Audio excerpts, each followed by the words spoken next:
ناظرین، خیبر پختونخوا کے نو منتخب وزیر اعلیٰ سہیل آفریدی نے آج اپنے عہدے کا حلف اٹھا لیا ہے۔ گورنر کے پی فیصل کریم کنڈی نے ان سے ان کے عہدے کا حلف لیا ہے۔ اس سے پہلے گورنر کے پی فیصل کریم کنڈی نے علی امین گنڈاپور کے استعفے پر اعتراض عائد کیے تھے، جس کے بعد جمعیت علماء اسلام نے پشاور ہائی کورٹ میں سہیل آفریدی کے انتخاب کو چیلنج کیا تھا، جسے آج عدالت نے مسترد کر دیا۔ یوں سہیل آفریدی آج خیبر پختونخوا کے 30ویں وزیر اعلیٰ بن گئے ہیں۔ آج ہی وزیر اعلیٰ نے حلف لیا اور ان کے پارٹی قائد عمران خان نے کے پی حکومت کو ہدایت کی ہے کہ جمعے کے روز خیبر پختونخوا میں احتجاج کیا جائے، اور ساتھ ہی عمران خان نے کہا ہے کہ مجھے پرول پر باہر نکالے تو میں افغانستان کا مسئلہ منٹوں میں حل کر دوں گا۔ سہیل آفریدی عمران خان کی ان توقعات پر پورا اتریں گے جن پر علی امین گنڈاپور نہ اتر سکے۔ خیبر پختونخوا سے ایک بار پھر احتجاجی سیاست کا آغاز ہوگا، اور اپوزیشن اور حکومت کے درمیان ورکنگ ریلیشن موجودہ صورتحال کے بعد کیسا ہوگا، اس پر تفصیل سے بات کریں گے پروگرام کے پہلے حصے میں، اور ساتھ ہی ناظرین پاکستان اور افغانستان کے درمیان حالیہ کشیدگی پر بھی تجزیہ لیں گے۔ وزیر اعظم میاں شہباز شریف نے پاک افغان سرحد پر افغان طالبان، فتنۃ الہندوستان اور فتنۃ الخوارج کی جانب سے اشتعال انگیزی پر وفاقی کابینہ کا اہم ترین اجلاس کل طلب کر لیا ہے۔ دفتر خارجہ نے کہا ہے کہ پاکستانی حکومت اور افغان طالبان رجیم کے درمیان طالبان کی درخواست پر آج شام 6 بجے سے اگلے 48 گھنٹوں کے لیے عارضی طور پر سیز فائر کا فیصلہ کیا گیا ہے۔ آج پاکستان کی جانب سے قندھار اور کابل میں افغان طالبان اور خوارج کے ٹھکانوں پر ٹارگیٹڈ کارروائیاں کی گئی ہیں۔ شہری آبادی سے الگ تمام اہداف کو کامیابی سے تباہ کر دیا گیا ہے۔ 12 اکتوبر سے اب تک پاک فوج نے سرحد پار طالبان کے متعدد ٹھکانے تباہ کیے ہیں۔ 21 افغان طالبان پوسٹیں عارضی طور پر قبضے میں لے لی گئی ہیں، جبکہ کئی تربیتی کیمپس ناکارہ بنائے گئے ہیں۔ اب تک 300 سے زائد طالبان اور معاون دہشت گرد ہلاک اور متعدد زخمی ہوئے ہیں۔ یہ صورتحال ناظرین کس طرف جائے گی؟ بھارت کی جانب سے دھمکیوں اور افغانستان کے اندر دہشت گردی میں کیا تال میل ہے، اس پر نمائندہ خصوصی سما ٹی وی سمیرہ خان بھی ہمارے ساتھ موجود ہوں گی پروگرام کے دوسرے حصے میں۔ تو پروگرام کے پہلے حصے میں ہمارے ساتھ موجود ہیں معزز ہمارے جو گیسٹ ہیں، سردار شاہجہاں یوسف صاحب، رکن صوبائی اسمبلی ہیں، مسلم لیگ نواز سے آپ کا تعلق ہے، امجد علی خان صاحب رکن قومی اسمبلی ہیں، پاکستان تحریک انصاف سے آپ کا تعلق ہے، جبکہ شیر افضل مروت صاحب رکن قومی اسمبلی ہمارے ساتھ موجود ہیں۔ تو تمام معزز مہمانوں کا بہت بہت شکریہ پروگرام میں جوائن کرنے کے لیے۔ تو سردار یوسف صاحب سے ہم گفتگو کا آغاز کریں گے۔ شاہجہاں یوسف صاحب، وفاقی وزراء نے بھی پریس کانفرنسز کی ہیں، گورنر نے علی امین کے استعفے پر اعتراض کیا، پھر J U I Peshawar high court بھی۔ جب آپ کے پاس نمبر نہیں تھے سہیل آفریدی کو کیوں روکنا چاہتے تھے پھر آپ لوگ؟ دیکھیں جی، سب سے پہلی بات تو یہ ہے کہ ہم سہیل آفریدی صاحب کو روکنا نہیں چاہتے تھے، نہ کوئی ایسا ہمارا کوئی ارادہ تھا۔ ہم پولیٹیکل پروسیس میں چل رہے تھے۔ اب گورنر صاحب نے جب ان کو پہلا استعفیٰ ملا تو وہ ہینڈ ریٹن نہیں تھا۔ کنسٹیٹیوشن کے آرٹیکل میرے خیال ہے 130 کا ذیلی شک 8 میں یہی ہے کہ ہینڈ ریٹن جو ہے چیف منسٹر صاحب جو ہیں وہ اپنا ریزگنیشن دیں گے تو اس کو ایکسیپٹ کر دیا جائے گا۔ اس کے بعد وہ ان کا جب ریزگنیشن آیا تو گورنر صاحب wasn't here in the city، تو اس وجہ سے شاید میرے خیال میں یہ ہوا۔ اور میں تو سمجھتا ہوں کہ ہمارا نہ کوئی ایسا کوئی ارادہ تھا کہ ہم پی ٹی آئی کے جو ممبران ہیں ان کو توڑیں، نہ کسی سے ہم نے رابطہ کیا۔ یہاں تمام کولیگز یہاں پہ ہم ان سے ملاقاتیں بھی ہیں، ملتے بھی ہیں، لیکن کسی کو ہم نے یہ نہیں کہا کہ ہم ان کو توڑ رہے تھے یا ایسی کوئی بات تھی۔ پریس کانفرنسز ہوتی رہی، وہ اس لیے چلے آپ یہ کہہ رہے ہیں کہ ان کو توڑنے کی آپ نے کوشش نہیں کی، لیکن پی ٹی آئی والے یہ الزامات آپ کے اوپر لگا رہے ہیں کہ ان کو توڑنے کی کوشش آپ کی جانب سے کی گئی ہے، تو کچھ جو اپوزیشن جماعتیں ہیں ان کے درمیان بھی کوارڈینیشن کوئی خاص اس دفعہ دیکھنے میں نہیں آئی، اور دوسرا ایک بھی ممبر اسمبلی کو آپ نہیں توڑ سکے، تو آپ کو سرپرائز ملا پاکستان تحریک انصاف کی جانب سے اس دفعہ؟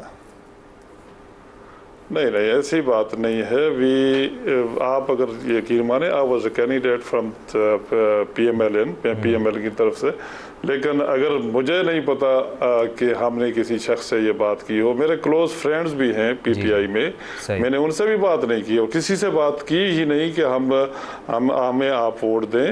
بہرحال ایک پولیٹیکل پروسیس میں ہم نے داخلے جمع کروائے، جس میں JUI نے بھی اپنے داخلے جمع کرائے مولانا صاحب نے، اور پھر اس کے ساتھ ساتھ پیپلز پارٹی کی طرف سے بھی نومینیشن پیپر جمع ہوئے.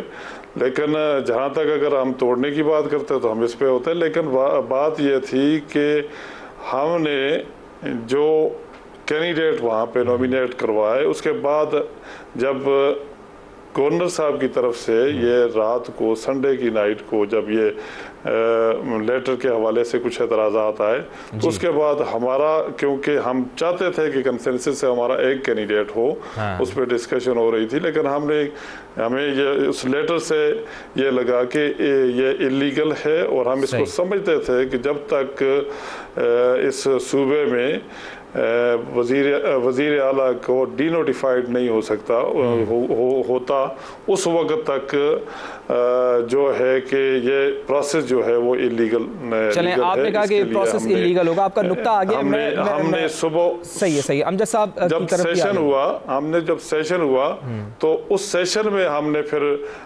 باقاعدہ ہمارا اپوزیشن لیڈر ہیں ڈاکٹر عباد صاحب، اس نے اٹھ کے اس پہ تفصیلاً بات بھی کی، اور پھر اس کے بعد اس پروسیس کا حصہ ہم نہیں بنے، ہم نے بائیکاٹ کیا اس پہ. ٹھیک ہے، بائیکاٹ آپ نے کیا. امجد صاحب، آپ یہ فرمائیے گا کہ سہیل آفریدی وزیر اعلیٰ بن گئے ہیں، اور ساتھ ہی عمران خان نے آج پیغام دیا ہے کہ جمعے کو احتجاج کرنا ہے، اور سہیل آفریدی صاحب نے آج IGKP کو بھی طلب کیا ہے، لیکن دہشت گردی یا امن و امان پر بات نہیں ہوئی ہے. تو کیا صوبائی حکومت اب پہلے سے زیادہ احتجاج پر توجہ مرکوز کرے گی، یا گورننس، امن و امان اور صوبائی مسائل بھی ترجیحات میں آپ کے شامل ہوں گے امجد صاحب؟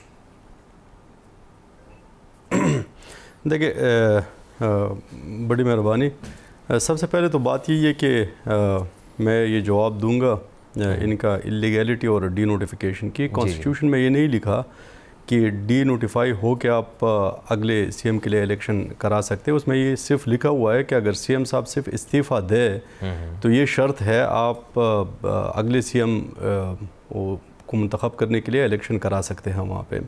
اور دوسری بات یہ تھی کہ ہمارے بہت سارے بندوں کے ساتھ وہاں پہ رابطے ہوئے، ان کو توڑنے کی کوشش کی، لیکن یہ کامیاب نہیں ہو سکے. اور جس طریقے سے انہوں نے پہلے پریس کانفرنسز خیبر پختونخوا میں پریس کانفرنس ہوئی، اس کے بعد پھر یہاں پہ پریس کانفرنس ان سے کروائی گئی، لیکن ہم سرخرو ہوئے. جس طرح پہلے عمران خان کے ساتھ خیبر پختونخوا تھا، اب بھی عمران خان کے ساتھ خیبر پختونخوا ہے، اور انشاءاللہ خیبر پختونخوا انہی کے ساتھ رہے گا. اب بات رہی گورننس کی اور یہ پولیٹیکل اس کی یہ پروٹیسٹس اور ساری چیزوں کی. تو دیکھیں، پہلے خان صاحب نے یہ فیصلہ کیا تھا، جس طرح امین صاحب سے انہوں نے یہ تنظیمی عہدہ لیا تھا اور صدر بنایا گیا تھا جنید اکبر خان کو، تو وہ صرف اسی وجہ سے کہ علی امین صاحب وہ گورننس پہ فوکس کرے، اور ساتھ میں پولیٹیکل پروٹیسٹ یا جتنے بھی ایکٹیویٹیز ہوں گے تو وہ جنید اکبر خان صاحب کریں گے. تو انشاءاللہ اب بھی گورننس پہ فوکس کریں گے سہیل آفریدی صاحب، اور پولیٹیکل جتنے پروٹیسٹ اور جتنی سارے ایکٹیویٹیز ہے وہ انشاءاللہ جنید اکبر خان کے ذمے ہے، وہ کروائیں گے وہاں پہ خیبر پختونخوا میں. دیکھیں، خیبر پختونخوا میں ہمارا موقف یہی ہے کہ دہشت گردی اور امن و امان پہ سب سے زیادہ فوکس ہمارا اسی پہ ہے. دہشت گردی کا کیا حل ہے پھر صوبے کے اندر؟ اسی طرح سے اموات ہوتی رہیں گی، اسی طرح سے جو وہاں پر لوگ ہیں وہ دہشت گردی کا نشانہ بنتے رہیں گے، تو ایک آپ کے پاس واضح لاہ عمل کیا ہے پھر؟ دہشت گردی سے کیسے نمٹیں گے آپ جب آپریشن اس کا حل نہیں ہے؟ تو دیکھیں، اگر آپ دیکھیں ایک تو یہی ہے کہ ہم مذاکرات کے ذریعے ان کو بٹھائیں، اور نیشنل ایکشن پلان کو اگر آپ دیکھیں، نیشنل ایکشن پلان میں یہ لکھا ہوا ہے کہ مدرسہ ریگولیشن اس میں ایک شق ہے.